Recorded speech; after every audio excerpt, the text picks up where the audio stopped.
America में 2004 presidential elections से सिर्फ 4 दिन पहले न्यूज चैनल्स पे उसामा बिन लादेन की एक वीडियो टेप चलाई जाती है। $25 million bounty on his head. ये अमेरिका की हिस्ट्री में बहुत इंपॉर्टेंट इलेक्शन था। इलेक्शन के उम्मीदवार जॉर्ज बुश और जॉन कैरी दोनों ही ये वादे करके अपनी इलेक्शन कैंपेन चला रहे थे कि सरकार में आते ही उसामा बिन लादेन से। नाजरीन, 9/11 सानहे के अगले ही महीने अमेरिका ने अफगानिस्तान पर कब्जा करके अल कायदा के फाइटर्स को मुल्क के ईस्टर्न पार्ट में धकेल दिया। यहाँ अल कायदा के जंगजुओं ने खुद को टोरा बोरा की गारों के अंदर मोर्चा बंद कर दिया और CIA का ख्याल था कि उसामा बिन लादेन भी यहीं पर है। लोकल अफगानियों के साथ मिलकर अमेरिकन आर्मी ने टोरा बोरा में अल कायदा के खिलाफ खूब जंग लड़ी, लेकिन जब उनको कोई कामयाबी नहीं मिली तो हैवी एयर स्ट्राइक्स का फैसला किया गया। पर जब तक अमेरिकन आर्मी ये जंग जीतती, बिन लादेन यहाँ से भाग चुका था। लड़ाई खत्म होने के बाद सिर्फ 20 लोग ही पकड़े गए और CIA उसामा बिन लादेन को पकड़ने का पहला सुनहरा मौका गवा बैठी। पर CIA को ये मालूम नहीं था कि यहाँ से पकड़े जाने वाले 20 में से एक आदमी ऐसा है जो बिन लादेन को ढूंढने के लिए उनका रास्ता खोल देगा। ये मोहम्मद अल कहतानी था, जो पकड़े जाने से पहले CIA के लिए बिल्कुल नया नाम था। इसने खुद ही अल कायदा से कनेक्शन की तरदीद की और कहा कि वो अफगानिस्तान में फैल्कन के शिकार के लिए आया है, लेकिन CIA ने जब उसकी फिंगरप्रिंट रिकॉर्ड की तो वो उनके सिस्टम में मैच कर गई। 9/11 सानहे से सिर्फ चंद हफ्ते पहले एक शख्स ने ऑरलैंडो इंटरनेशनल एयरपोर्ट पर यूनाइटेड स्टेट्स में एंटर होने की कोशिश की थी। उसके पास $2800 कैश और 1 वे टिकट था। कस्टम्स एजेंट ने उस शख्स को शक की बिना पर USA में एंटर होने की परमिशन नहीं दी और उसको वहीं से वापस भेज दिया गया। ये शख्स कोई और नहीं बल्कि टोरा बोरा की गारों से पकड़ा जाने वाला अल कहतानी था, जिसकी फिंगरप्रिंट CIA के सिस्टम में पहले से रिकॉर्डेड थी। मोहम्मद अल कहतानी का अल कायदा के साथ कनेक्शन जोड़ने के लिए CIA के पास एक और वजह भी थी। ठीक उसी दिन और उसी वक्त जब इसने USA में एंटर होने की कोशिश की थी, ऑरलैंडो एयरपोर्ट के फोन बूथ से UAE में मौजूद अल कायदा के टेलीफोन नंबर पर एक कॉल की गई थी। क्योंकि अल कहतानी उस वक्त एयरपोर्ट पर ही था, इसी वजह से CIA को शक है कि ये फोन कॉल किसी ऐसे शख्स ने की थी जो उस वक्त अल कहतानी को रिसीव करने आया था, यानी कि उसका साथी। फोन कॉल के अलावा FBI को उसी दिन ऑरलैंडो एयरपोर्ट की पार्किंग में एक लावारिस गाड़ी भी खड़ी हुई मिली। ये गाड़ी मोहम्मद अता ने रेंट पे ली थी, वही मोहम्मद अता जिसने 9/11 अटैक में अमेरिकन एयरलाइंस फ्लाइट 11 को वर्ल्ड ट्रेड सेंटर के नॉर्दर्न टावर से टकराया था। इन सारे वाकयात का मोहम्मद अल कहतानी के साथ कोई ना कोई कनेक्शन तो जरूर था। इन्वेस्टिगेशन टीम ने ये नतीजा निकाला कि अल कहतानी को भी 9/11 अटैक्स में हिस्सा लेकर यूनाइटेड एयरलाइंस फ्लाइट 93 को हाईजैक करना था। वो फ्लाइट जो 9/11 में अपना मकसद पूरा नहीं कर पाई और पेंसिल्वेनिया में उस वक्त क्रैश कर गई जब पैसेंजर्स जहाज पर दोबारा कंट्रोल पाने की कोशिश कर रहे थे। इस सारी जांच पड़ताल और कड़ियों से कड़ियां मिलाने के बाद मोहम्मद अल कहतानी से एक बार फिर से इंटेरोगेशन की गई और अब की बार उसने अपना अल कायदा के साथ कनेक्शन जाहिर कर ही दिया। 3 महीनों के बाद मार्च 2002 में अबू जुबैदा नामी अल कायदा का एक और मेंबर पकड़ा गया, जो ग्रुप को मुख्तलिफ सामान पहुंचाने का काम करता था। उसने CIA को खालिद शेख मोहम्मद को पकड़वाने में मदद की और 1 साल बाद उसको भी पकड़ लिया गया। खालिद शेख मोहम्मद अल कायदा का कमांडर था जिसने 9/11 अटैक्स प्लान किए थे। मोहम्मद अल कहतानी ने CIA को बताया कि 9/11 अटैक से सिर्फ 2 महीने पहले जुलाई 2001 में खालिद शेख मोहम्मद ने उसको एक ऐसे शख्स से इंट्रोड्यूस करवाया जो उस वक्त CIA के लिए एक नया नाम था, अबू अहमद अल कोयती, जिसने कहतानी को ट्रेनिंग दी थी। ये सारी इंफॉर्मेशन CIA को अल कायदा का स्ट्रक्चर समझने में मदद तो कर रही थी, पर उसामा बिन लादेन तक पहुंचने के लिए काफी नहीं थी। CIA ने अपनी हर मुमकिन कोशिश कर ली, लेकिन उसामा बिन लादेन तक पहुंचना तो दूर की बात, उसके बारे में कोई इंफॉर्मेशन भी नहीं मिल रही थी। उसके फैमिली मेंबर्स पर भी नजर रखी गई, लेकिन किसी का भी बिन लादेन से कांटेक्ट नहीं था। CIA को सिर्फ इतना मालूम था कि बिन लादेन जहां कहीं भी है वहां से मैसेजेस भेज रहा है। आने वाले सालों में उसामा बिन लादेन की ऑडियो टेप्स रिलीज हुई और ये समझा जाने लगा कि वो सिर्फ अल कायदा की लीडरशिप से कांटेक्ट में है। अब CIA की हिकमत अमली, उनकी स्ट्रेटजी अल कायदा के कुरियर नेटवर्क को तलाश करना थी। लोगों का वो नेटवर्क जो उसामा बिन लादेन से पैगामात लेकर उसको अल कायदा के दूसरे लीडर्स तक पहुंचाते हैं।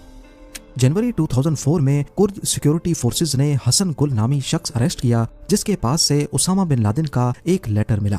हसन गुल को CIA के हवाले कर दिया गया, जहां उसने इंटेरोगेशन के दौरान बहुत अहम राज से पर्दा उठाया। उसने बताया कि अबू अहमद अल कोयती बिन लादेन का पर्सनल कुरियर है। जी हाँ, वही अबू अहमद जिसने मोहम्मद अल कहतानी को भी ट्रेनिंग दी थी। अब क्योंकि इन्वेस्टिगेशन का सारा फोकस अबू अहमद की तरफ शिफ्ट हो जाता है, इन्वेस्टिगेशन टीम को अल कायदा के अंदर इसके किरदार के बारे में अलग अलग इंफॉर्मेशन मिलना शुरू हो गई। हसन गुल के मुताबिक अबू अहमद का काफी बड़ा किरदार था, जबकि खालिद शेख मोहम्मद का कहना था कि अबू अहमद का बड़ा किरदार नहीं है बल्कि वो एक रिटायर्ड मेंबर है। अगले साल मई 2005 में अबू फराज अल लिब्बी भी पकड़ा गया। ये खालिद शेख मोहम्मद के बाद अल कायदा का कमांडर था। इसने भी अबू अहमद के बड़े किरदार से इनकार कर दिया। CIA ने अभी तक जितने भी अल कायदा के मेंबर्स को इंटेरोगेट किया था, उन सबका अबू अहमद के बारे में मिक्स्ड ओपिनियन था। CIA के पास अबू अहमद अल कोयती के नाम के अलावा और कोई ठोस इन्फॉर्मेशन नहीं थी, और मजे की बात ये कि ये उसका असल नाम भी नहीं था। इसके नाम का मतलब था अहमद कबाब कोयत से। आपको यहाँ बताते चलें कि अल कायदा के मेंबर्स ने जितनी भी इंफॉर्मेशन अभी तक उगली थी, वो सिंपली इंटेरोगेशन से नहीं बल्कि इसके लिए खतरनाक टेक्निक्स इस्तेमाल की गई थी, जिसमें अलग अलग किस्म के टॉर्चर भी शामिल हैं।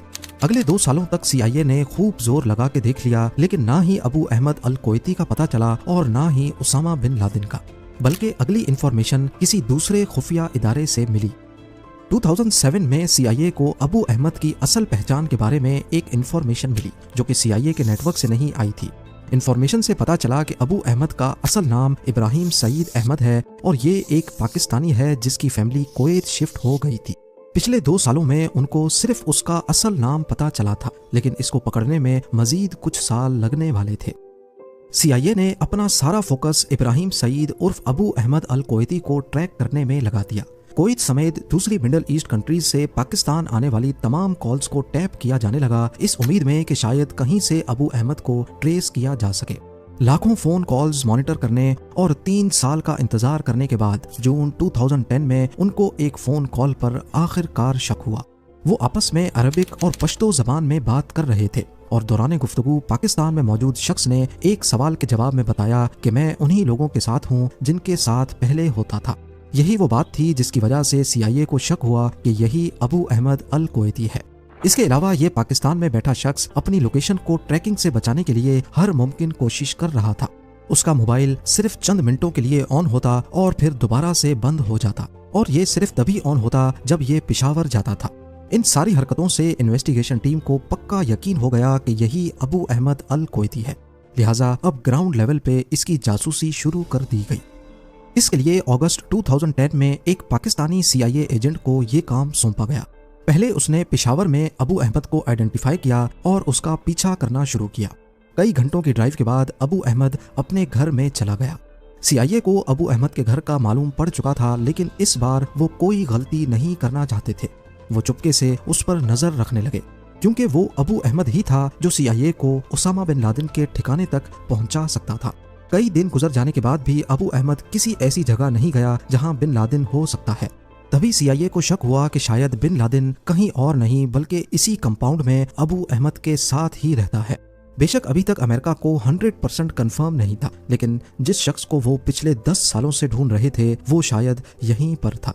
यहाँ पर इंटेलिजेंस एजेंसी का काम खत्म हुआ और एक्शन के लिए स्पेशल यूनिट को इस घर में रेड करने का मिशन सौंपा गया। 1 मई 2011 को रात 11 बजे 2 ब्लैक हॉक हेलीकॉप्टर्स अफगानिस्तान की जलालाबाद एयरफील्ड से टेक ऑफ हुए और एबटाबाद में बिन लादेन के कंपाउंड की तरफ बढ़ने लगे। ये मिशन अपने तौर पे काफी कॉम्प्लिकेटेड था, क्योंकि एक तो अमेरिका ने इसके बारे में पाकिस्तान को भी नहीं बताया था, और दूसरा ये कि बिन लादेन का कंपाउंड पाकिस्तानी मिलिट्री एकेडमी से काफी करीब था।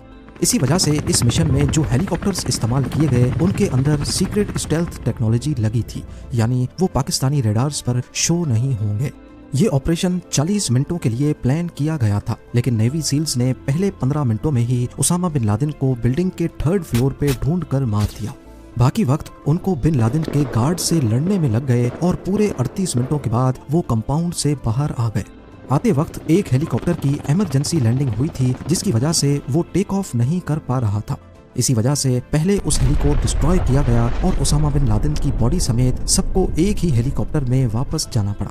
US ऑफिशियल्स के मुताबिक उसामा बिन लादेन की बॉडी को अगले 24 घंटों के अंदर अंदर सऊदी अरब की परमिशन के साथ अरेबियन सी में बहा दिया गया। उम्मीद है ज़ेम टीवी की ये वीडियो भी आप लोग भरपूर लाइक और शेयर करेंगे। आप लोगों के प्यार भरे कमेंट्स का बेहद शुक्रिया। मिलते हैं अगली शानदार वीडियो में।